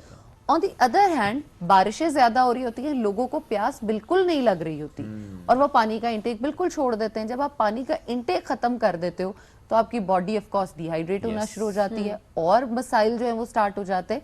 तो एक रूटीन हम डिस्कस करते हैं ब्रेकफास्ट से डिनर तक की, जिसमें सिंपल और इजी चीजें हम डिस्कस करते हैं। नंबर 1, आपने सुबह उठते ही पानी का इंटेक लाजमी करना है। उसमें आपकी मर्जी है कि आपने क्या इस्तेमाल करना है। आप चिया सीड्स यूज कर सकते हो क्योंकि ओमेगा 3 में बेहतरीन है।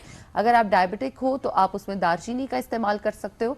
और अगर आप चाहते हो कि मैं सिर्फ हेल्दी रहूं, मैं ब्लोटेड फील कर रहा हूं या कॉन्स्टिपेशन है, कॉन्स्टिपेशन वाले साथ गार्लिक इस्तेमाल कर सकते हैं, ब्लॉटिंग वाले साथ जीरा पानी इस्तेमाल कर सकते हैं।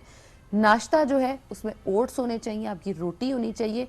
ब्रेड्स को साइड पे कर दें, उसका इंटेक मत किया करें, रोटी खाएं। आपकी गंदों में बाजरा है, जवार है, जौ है, कितने ऑप्शंस हैं, आप उनको ऑप्ट कर मिक्स सकते हैं। करके भी बनाए रोटी। बिल्कुल, आप अंडे का इस्तेमाल लाजमी तौर पे करें और उसके साथ अपने ब्रेकफास्ट और चाय में 15 से 20 मिनट का गैप पूरा साल ही देना चाहिए। ये क्यों? इसलिए हम तो साथ ही चाय रखी होती है, एक सिप साथ चाय करने में मजा ही नहीं आता। अच्छा, उसमें कैफीन है, ठीक है। जो कैफीन है वो आपकी बहुत सारे इनहिबिटर्स को ब्लॉक कर देती है और वो एब्जॉर्ब ही नहीं होने देती आपकी बॉडी में, तो आपको उस अंडे का, उस पराठे का या इस रोटी का कोई फायदा नहीं हो रहा होता। तो अगर आप 10 से 15 मिनट का गैप दे लेते हो तो वो एब्जॉर्ब हो चुका होता है न्यूट्रिएंट, तब तक उसके बाद आप चाय पीते हो तो वो दोनों बेनिफिट्स साथ साथ आपको मिल जाते हैं। नंबर 2, आप ब्रेकफास्ट में ऑलवेज ऑफ कोर्स फ्रूट्स की स्मूदीज जो हैं उनका ऑप्शन भी ले सकते हैं, लेकिन उसके साथ या तो नट्स का इंटेक होना चाहिए या सीड्स का इंटेक होना चाहिए।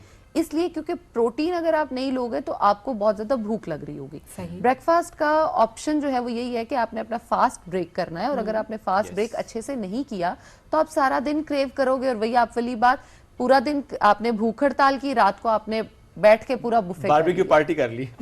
चले बारबेक्यू पार्टी शायद कोई बेहतर होगी, लेकिन उसके साथ जो आप नान और खाबे खा रहे होंगे वो काम खराब कर देंगे आपके, वो आपने नहीं करना। बारबेक्यू ऑफ कोर्स आप खा सकते हो या उसके साथ रायते का इस्तेमाल आप कर लो तो बेहतरीन है। अच्छा, दोपहर जो है ना हमारे लिए वो बड़ी इंपॉर्टेंट है क्योंकि उसमें आपने डिसाइड करना है कि आपका इवनिंग स्नैक क्या होगा और वो काम मॉनसून में स्पेसिफिकली बहुत खराब होता है। बारिश हो रही है, पकौड़े बना लो, बारिश हो रही है, समोसे खाते हैं। आज जो है ना वो कड़ी पकौड़े बना लेते हैं, चावलों के साथ ये कर लेते हैं। तो प्लीज इस चीज से बचने के लिए ना लंच को जरा हम हेवियर और फुलर कर लेते हैं ताकि हमें उस टाइम तक भूखी ना लगे और हमारा वो टाइम अच्छे से गुजर जाएगा। बिल्कुल ठीक। सैलेड्स जो हैं they are your best friend. आप फाइबर इंटेक कर लोगे तो आपकी ब्लॉटिंग भी खत्म हो जाएगी, कॉन्स्टिपेशन भी नहीं होगी और आप फीलिंग ऑफ फुलनेस की तरफ रहोगे तो आपकी बीमारियां जो है वो उस तरह से अटैक भी नहीं करेगी। जिसमें आप क्या कर सकते हो, जो भी वेजिटेबल्स आपको अवेलेबल हैं वो आप ले लो, उसके साथ आप चने ले सकते हो, ब्लैक पीस, चिक पीस जिसको हम कहते हैं वो ले लो, उसके अंदर आप लोबिये का इस्तेमाल भी कर सकते हो, इमली का इस्तेमाल इस पे किया जा सकता है, ऑलिव्स का इस्तेमाल ऑफ कोर्स किया जा सकता है, अगर ऑलिव्स नहीं पसंद तो ऑलिव ऑयल का इस्तेमाल कर ले, क्योंकि healthy fats are very important. अब बहुत सारे लोग पाकिस्तान में विटामिन डी के डेफिशिएंट भी होते हैं, बहुत ज्यादा है, yes. तो आपने विटामिन डी को ऑलवेज विद अ हेल्दी और गुड फैट जो है वो लेना होता है, चाहे वो आप सुबह अंडे के बाद ले लो, चाहे वो आप, जैसे अगर मैं कह रही हूँ कि आपने ऑलिव ऑयल का इस्तेमाल किया तो आप इसके बाद अपना सप्लीमेंट ले सकते हो ताकि उसकी बेस्ट एब्जॉर्प्शन हो सके। उसके बाद आपने पानी का इंटेक पूरा दिन रखना है, अदरवाइज अगर आप पानी सादा नहीं इस्तेमाल करना चाहते तो आप उसके अंदर नींबू डाल के कर सकते हो, आप उसके अंदर खीरा डाल सकते हो, जो भी आपको पसंद है आप वो अपना पानी बना लें, लेकिन पानी पीना लाजमी है। ये नहीं करना कि जी अच्छा मैंने तो इतने कप चाय पी लिए तो अब तो पानी की जरूरत ही नहीं है। पानी का कुछ भी मुतबादिल नहीं है, पानी का इस्तेमाल पानी ही पूरा कर सकता है, कुछ नहीं और करेगा।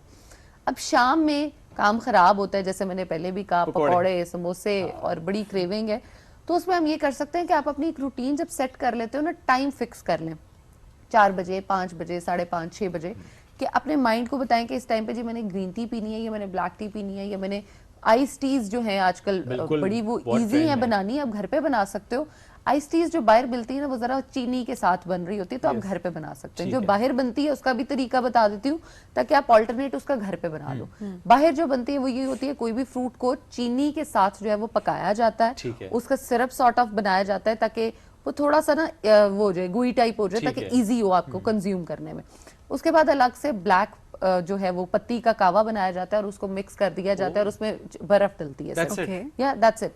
तो ये आपकी वो बनती आइस टी। आप इसको घर पे आसानी से ऐसे बना सकते हो कि आप वो चीनी में कुक करने की बजाय अपने फ्रूट को एज इट इज कट करो और आप आइस के साथ उसको इस्तेमाल कर लो, या आप स्लश बना सकते हो। आप उसमें जो है चाय का अगर कैफीन, अच्छा एक और मजे की बात मुझे यहाँ पे याद आ गई कि जापान में बहुत ज्यादा इन्होंने कोशिश की फ्यू इयर्स बैक कि हम अपनी चाय जो है ना वो सेल कर सकें, बहुत सारी कंपनीज ने, लेकिन वो बार बार रिफ्यूज हो रहा था, वहां से उनको रेवेन्यू जनरेट ही नहीं हो रहा था। क्योंकि देखिए मेरी एज में, आपकी एज में जब हमें कहा जाता है ना कि ये नई चीज है ये ले लो, हम कहते हैं नई चीज, जिसकी आदत है वही कंटिन्यू। जैसे माचा हम लोग नहीं पी रहे, मोरिंगा टीज हम नहीं पी रहे, हम अपनी काली चाय पे स्टिक है। पूरी दुनिया में देखें कितना उसका यूज है। उन्होंने क्या किया, बड़ों को छोड़ के उन्होंने टीनेजर्स 15 से नीचे जो थे ना, उनकी कैंडीज में कैफीन डाल दी, उनकी जो है जितने भी जो जूसेस और वो जा रहे थे उसमें उन्होंने कैफीन डाल दी ताकि बच्चों को टेस्ट लगाया। जब बच्चों में एक कैफीन का मेयार सेट हो गया तो उनका चाय का रेवेन्यू वहां से 100 टाइम्स बढ़ गया। Very smart move. या जो 0% था वो 100+ पे चला गया। और लोगों ने फिर वहां पे, अब हम देखते हैं कि कॉमनली यूज हो रही है टर्किश टीज जैसे हम देखते हैं, तो दे आर वेरी डिफरेंट, उसमें कैलोरीज बल्कि होती नहीं है, और उनकी मुझे लगता है स्किन का और वेट का राज भी यही है। बिल्कुल लास्ट मिनट है, डिनर पे आ जाते हैं क्विकली। डिनर की अगर हम बात करें तो डिनर में प्रोटीन का इंटेक जो है वो जरा अच्छा होना चाहिए, जिसमें आप ग्रिल्ड चिकन्स ले सकते हो, बारबेक्यूज ले सकते हो, और उसके अलावा रोटी का इस्तेमाल किया जा सकता है। लेकिन जब हम बात करते हैं ना, हमारा जो नॉर्मल आटा है, जो डायबिटिक पेशेंट है या जो वेट लॉस कर रहे होते हैं, उनको ये समझने की जरूरत है कि इसमें थोड़ा सा ग्लूटेन की साइड पे, चीनी वाली साइड जरा ज्यादा होती है। तो आप अगर इसका इस्तेमाल आधा कर देते हो तो ये वेट लॉस में भी हेल्प करता है, और जो आजकल सीजन है उसको कोप अप करने के लिए भी बड़ा हेल्पफुल होता है। सही। आफ्टर डिनर आप ऑलमोस्ट 1 आवर के गैप के साथ पानी में इसबगोल हस्क का इस्तेमाल करो तो दैट इज अमेजिंग, और आपकी जितनी भी न्यूट्रिएंट डेफिशिएंसीज हुई पूरी हो जाएगी, वो भी पूरी हो जाएगी। There you go, that's monsoon diet. Thank you very much, आपने इतना आसान करके बताया कि ये इजीली मैनेजेबल है और आपकी हेल्थ बहुत अच्छी है। वही सारी चीजें जो आपके घर में मौजूद है, ठीक है, इक्का दुक्का नहीं है तो जाके लें, अपनी सेहत पे कॉम्प्रोमाइज सब कुछ होता है। Thank you very much one second, break लेंगे, नाज़रीन ब्रेक से वापस आते रहिए साथ, ये है rising Pakistan.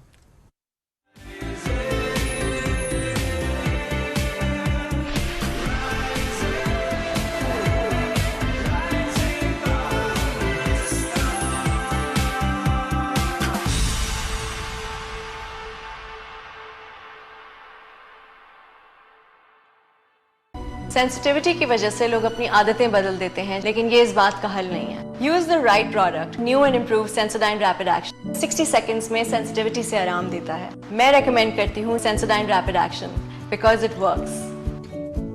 Sensodyne rapid action अब 50 रुपए की बचत के साथ। हे, तुम हर रोज एनर्जाइज रहती हो।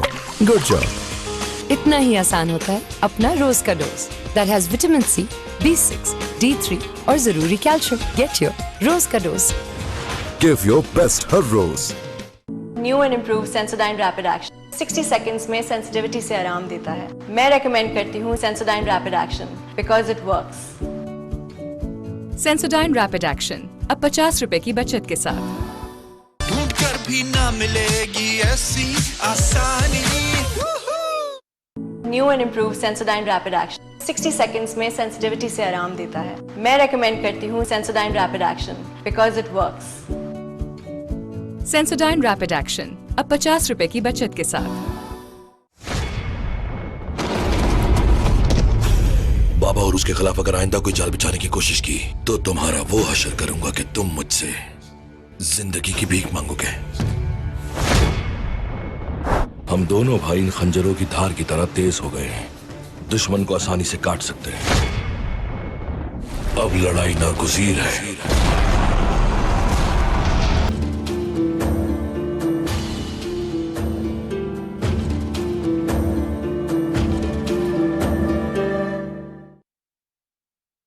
सेंसिटिविटी की वजह से लोग अपनी आदतें बदल देते हैं, लेकिन ये इस बात का हल नहीं है। Use the right product. New and improve Sensodyne rapid action 60 seconds में सेंसिटिविटी से आराम देता है। मैं रेकमेंड करती हूँ Sensodyne rapid action because it works.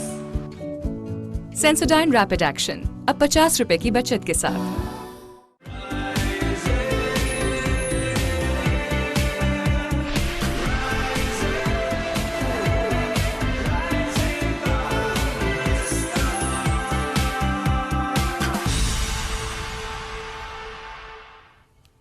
Welcome back to rising Pakistan में आपको कहेंगे खुश आमदीद। और अब आपकी मुलाकात करवाएंगे एक बहुत ही ज़बरदस्त एक्ट्रेस से, मॉडल से, जिन्होंने बहुत कम वक्त में बहुत अच्छे प्रोजेक्ट किए, बहुत अच्छा वो काम करी हैं। एट द सेम टाइम हम बड़ी इंस्पायर हो रहे होते हैं जब हमारी यंगस्टर्स आगे आ रहे होते हैं।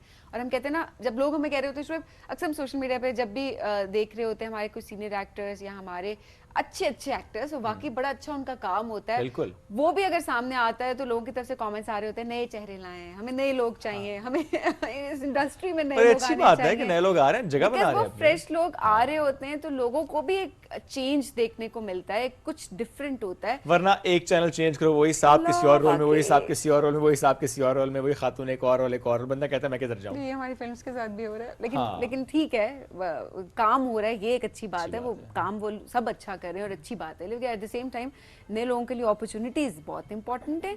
और इसी तरह से कुछ लोग जो होते हैं वो बहुत सारी अपॉर्चुनिटीज को अच्छे तरीके से अवेल कर रहे होते हैं। तो आज भी एक ऐसी ही शख्सियत से आपकी मुलाकात हम करवाने जा रहे हैं, कैसे उन्होंने जगह बनाई, किस तरह से वो अपने काम को लेकर चल रही हैं और क्या आगे वो फ्यूचर अपने लिए देख रही होती है। Sara Neelam, good morning. Good morning. Early riser हैं? नहीं, बिल्कुल भी नहीं। लेकिन आज वेदर देख के मुझे अच्छा लगा, तो मैंने कहा चलो। आज तो वैसे सोने वाला मौसम था। नहीं, लेकिन मुझे बारिश बहुत पसंद है। अच्छा, और इस मौसम में कुछ लोगों का दिल करता है बाहर निकलने का, कुछ लोगों का नहीं करता दिल बाहर निकलने का। Completely your choice, up to you जी।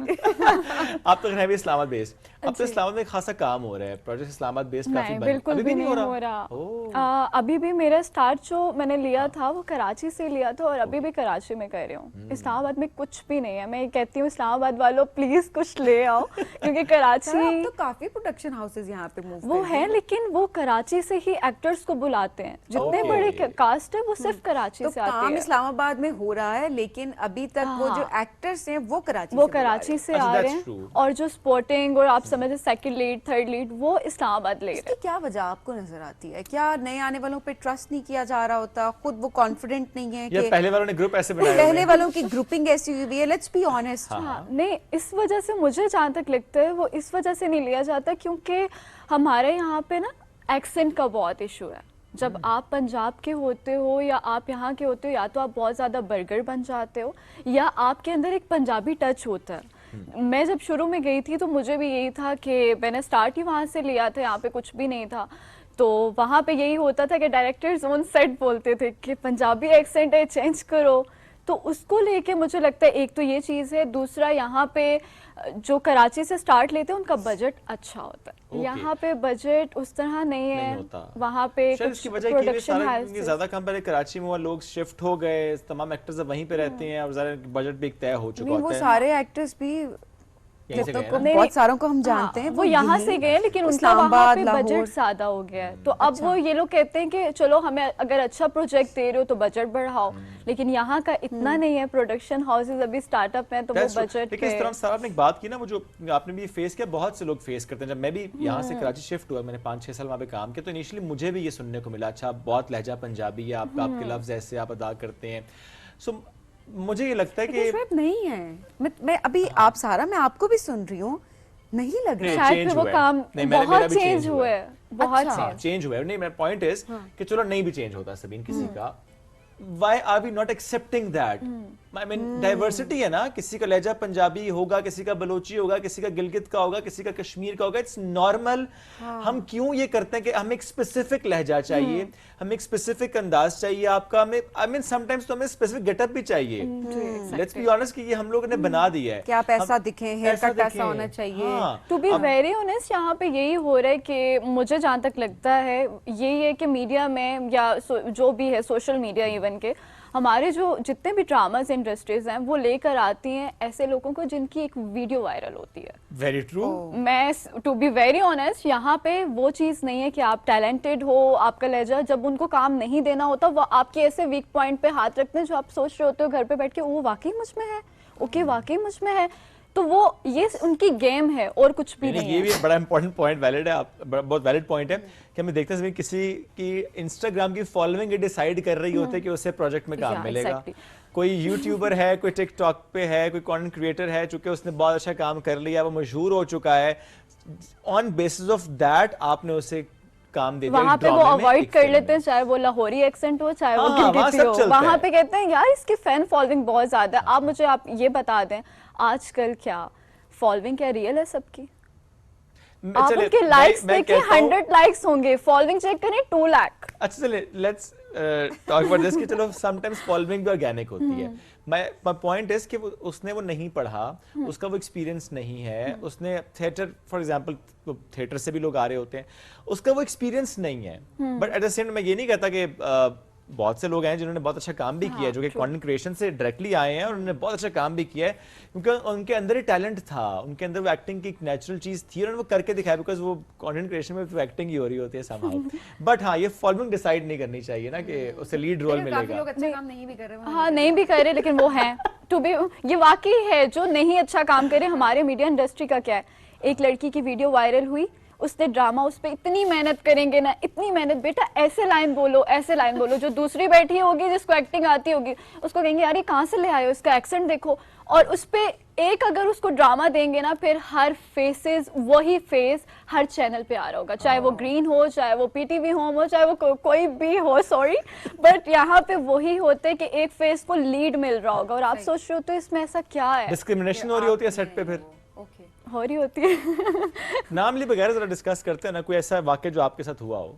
मेरे साथ वाकया हुआ था जिसने आपको डिस्टर्ब किया हो। एक ऐसा वाकया था कि अभी 8 मंथ्स अगो एक प्रोजेक्ट था ARY का, और नाम ना ले, नहीं नाम तो ज्यादा नहीं ले रही, लेकिन चैनल का लेना चाहिए, चैनल का तो लेना चाहिए जिस चैनल का है, उनको पता चल जाएगा जिन्होंने किया।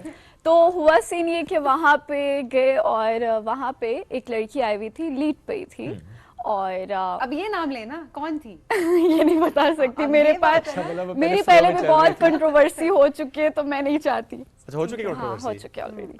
तो फिर तो नाम ले लें। अच्छा आगे। तो हुआ सीन ये कि वो उनको एक्टिंग बिल्कुल नहीं आती थी, लेकिन वो किसी के रेफरेंस पे के बेस पे आई थी, और उनको मैंने कभी टीवी पे नहीं देखा। अच्छा, वो कभी पहला भी नहीं, पहला प्रोजेक्ट था, लाहौर से आई हुई थी, और उनको इतना प्रोटोकॉल मिल रहा है कि बार बार हर कोई बंदा आ रहा है, मैम आपकी वैनिटी किधर है, मैम आपका ये, मैम आपके बाल जरा सेट कर दूं, और उस पे लाइट्स पे इतना फोकस कि सारी लाइट्स उसको मिल रही हैं ड्रामा में शूटिंग के दौरान, और हमें कोई देख भी नहीं रहा, सही आ रहे हो, बस सही है, अच्छे लग रहे हो। तो मुझे समझ नहीं आती कि ये करते क्या है, क्या एक ही अगर लड़की को या एक ही लड़के को आपने लेके चलना है हीरो बनाना है तो फिर हम लोग को क्यों ले रहे हो? फिर एक ही पे ड्रामा कर लो। मूवीज में भी यही हो रहा है, एक ही पूरा एक्टर और एक ही हीरोइन वही चलाए जा रहे हैं। आपने क्या किया? आपने आवाज उठाई उसके? मैंने उस चीज पे बोला डायरेक्टर को कि ये क्या है, हम मतलब आप उतना, मैंने तो इसको नहीं, मुझे उन्होंने बोला ऑन सेट कि सारा तुम्हारा ना ये वर्ड गलत है।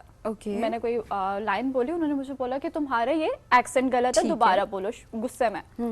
तो मैंने कहा सर आप मुझे बता रहे हैं, जो वो है जो सामने बैठी हुई हैं उनको तो मैंने कभी आज तक नहीं देखा, तो आप उनको जो है लीड पकड़ा के बैठे हुए और इतना फोकस कर रहे हो, एक एक लाइन पे रीटेक रीटेक रीटेक, और हम लोग गर्मी में इधर बैठे हुए हैं। तो उन्होंने मुझे बोला ओके आप सेट से जा सकते हैं। और मुझे वहां से सेट से 10 डेज के शूट पे रिप्लेस कर दिया, मेरे सारे सीन्स कट कर दिए सिर्फ इस बात पे। फिर उस ड्रामे में सब कुछ खत्म। मेरी स्टोरी पे लिख दिया कि वो मर गई है। अब जाहिर है उनको स्टोरी चेंज करनी थी, क्योंकि जब आप एक कैरेक्टर को चला रहे हो और वो बीच में अगर आप उससे डायरेक्टर से कुछ आपकी बहस हो जाती है तो वो जाहिर बात है आपको उसमें से कटा देगा। वो यही बात बोलेगा कि ठीक है मर गया, कैरेक्टर को बोलो कि वो मर गया, उसका कुछ नहीं आगे दिखाना। तो यहाँ पे ये चीज है कि मैंने ऐसे ऐसे लोगों को देखा है कि मैं कहती हूँ भाई मीडिया बस तो आपका रेफरेंस होना चाहिए, आपका रेफरेंस होना चाहिए, फेक फॉलोइंग हो, बस फॉलोइंग ज्यादा होनी चाहिए। चलो ये तो एक बड़ा अच्छा, ये सिर्फ आप नहीं इस तरह के वाकयात बता रही है, आपके एक्सपीरियंसेस नहीं है, बहुत सारे लोग जो हमारे शो पे आते हैं वो इस तरह के अपने एक्सपीरियंसेस बता रहे होते हैं। बिकॉज वाकई आप अपनी इंडस्ट्री के जो हम स्टार्स जिनको कह रहे होते हैं, जो लीड पे आ रहे होते हैं, कितने लोग होंगे? 10 लोग, 15, 20 मैक्सिमम, और उसके बाद उन्हीं को ही हम सारा फोकस कर रहे होते हैं। एक चैनल पे वो चैनल, दूसरे चैनल पे वो, तीसरे चैनल पे भी वही। तो एनी हाउ ये तो चीज ऐसी है जिसको चेंज होने की बहुत जरूरत है। डायरेक्टर होता है सबीना आपके ख्याल में? आपसे पूछूंगा। ज्यादा जिम्मेदार डायरेक्टर ही होता है। डायरेक्टर कहेगा तो प्रोड्यूसर वो काम करेगा, अगर डायरेक्टर नहीं कहेगा तो प्रोड्यूसर, मतलब मैंने तो देखा है कि एक ही उसमें एक ही दिन में मतलब रिप्लेस हो जाएगी लड़की, आपको पता नहीं चलेगा। अगर शूट हुआ भी हुआ है ना, वो रिपीट पे शूट कर लेंगे, बट वो बजट ज्यादा कर लेंगे, वो डेज ज्यादा कर लेंगे, वो पैसे ज्यादा दे देंगे, लेकिन वो जो एक ईगो है वो ईगो डायरेक्टर हर्ट नहीं होने देता। और हमारे यहाँ डायरेक्टर्स की जो वाकई सिखाने वाले होते हैं ना, जिस तरह पीटीवी की हम बात करते हैं, हम बताते हैं कि अच्छा सीखे हुए हैं काफी ज्यादा लोग। सीनियर एक्टर्स की अगर बात करें, वो पीटीवी के प्लेटफॉर्म से जो सीख के गए हैं, वो अक्सर बता रहे होते हैं कि ये एक इंस्टीट्यूट है जहां पर सिखाया जा रहा होता था।